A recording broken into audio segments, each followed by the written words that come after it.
নমস্কার ফ্রেন্ডস, তো আজকে একটা নতুন রেসিপি নিয়ে চলে এসেছি। এখানে দেখতে পাচ্ছ প্লেটে রেখে দিয়েছি কিছুটা চিংড়ি মাছ খোলা ছাড়িয়ে লবণ আর হলুদ দিয়ে রেখেছি। এখানে কিছুটা 2-4 কোয়া রসুনের কোয়া রেখে দিয়েছি। এখানে একটা গোটা পেঁয়াজ নিয়েছি আর আমার হাতে রয়েছে কয়েকটা শুকনো লঙ্কা।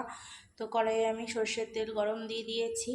দিয়ে এবার লঙ্কাগুলোকে আগে দিয়ে ভেজে নেব। লঙ্কাটা দিয়ে দিয়েছি, এটা একটু ভেজে নেব, ভেজে তুলে রেখে দেবো।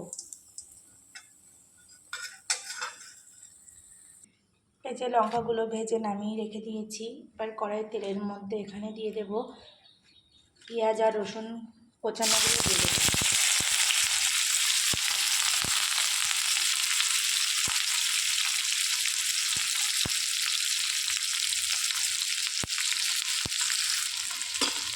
পেঁয়াজ রসুনটাকে একটু হালকা ভেজে নেব, খুব বেশি ভাজা লাগবে না, হালকা ব্রাউন কালার হয়ে এলেই চিংড়ি মাছগুলো দিয়ে দেবো। এই যে পেঁয়াজ আর রসুনটা বেশ ব্রাউন কালার হয়ে এসছে, ভালো একটা স্মেল বেরোচ্ছে। এবার আমি এখানে এই যে চিংড়ি মাছগুলোকে দিয়ে দিলাম, দিয়ে ভেজে নেব। এখানে খুব বেশি তেল দিতে লাগবে না, তো এইভাবেই জোরটা কমিয়ে কমিয়ে ভেজে নিলেই হয়ে যাবে। চিংড়ি মাছের সঙ্গে মাথাগুলোও দিয়েছি, 2-1টা কেটে এখানটা খোলা ফেলে দিয়েছি, দিয়ে তারপরে দিয়েছি। তো এটাকে এবার ভাজা হোক। চিংড়িটাকে বেশ আমি জোরটা কমিয়ে কমিয়ে ভেজে নিচ্ছি, তো আর একটু ভাজা হবে। আর একটু ভাজা হয়ে গেলেই চিংড়ি মাছ ভাজা রেডি। আর চিংড়িটা ভাজতে বেশি তো টাইম লাগে না, এই যে অনেকটাই সেদ্ধ হয়ে গিয়েছে।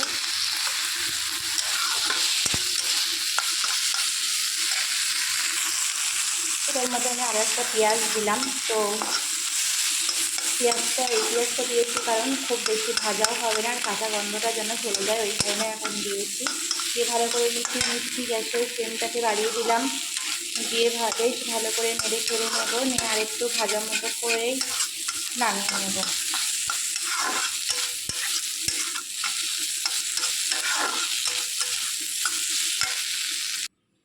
এই যে চিংড়ি মাছ ভাজা কমপ্লিট, নামিয়ে নিয়েছি। তো এবার এটাকে ঠান্ডা হতে দেব, দিয়ে এটাকে বাটতে হবে। কেউ চাইলে শিলনোড়াতেও বাটতে পারে, কেউ মিক্সারেও। তো আমি এখন এটাকে ঠান্ডা করে মিক্সারেই আর কি একটু ঘুরিয়ে নেব। তো এটা ঠান্ডা হতে দিই। এটা ঠান্ডা হয়ে গিয়েছে। এবার এই যে মিক্সারের বোলের মধ্যে দিয়ে দেব, সবটা দিয়ে একটু মিক্সারে ঘুরিয়ে নিয়ে আসবো।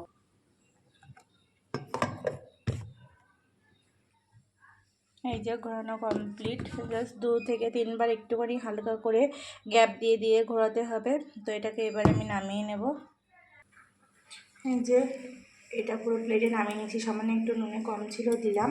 আর একটু কাঁচা সরষের তেল দিয়ে দেবো। দেখতে পাচ্ছি না, অল্পই দিয়েছি, খুব বেশি দিইনি, যেহেতু এটা তেলে ভাজাই ছিল। যে দিয়ে এটাকে একটু মিক্সড করে নেব। এইভাবে হাত দিয়ে মাখিয়ে নিলেই রেডি। এই যে রেডি আমার চিংড়ি মাছের ভর্তা। তো এখানে একটা পেঁয়াজ রিং রিং করে কেটে নিয়েছিলাম।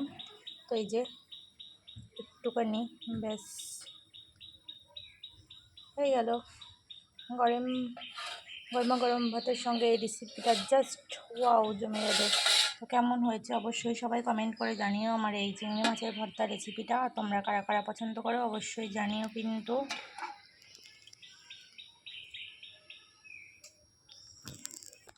তো আজকের মতো ভিডিওটা এই পর্যন্ত। সবাই ভালো থেকো, সুস্থ থেকো, টাটা।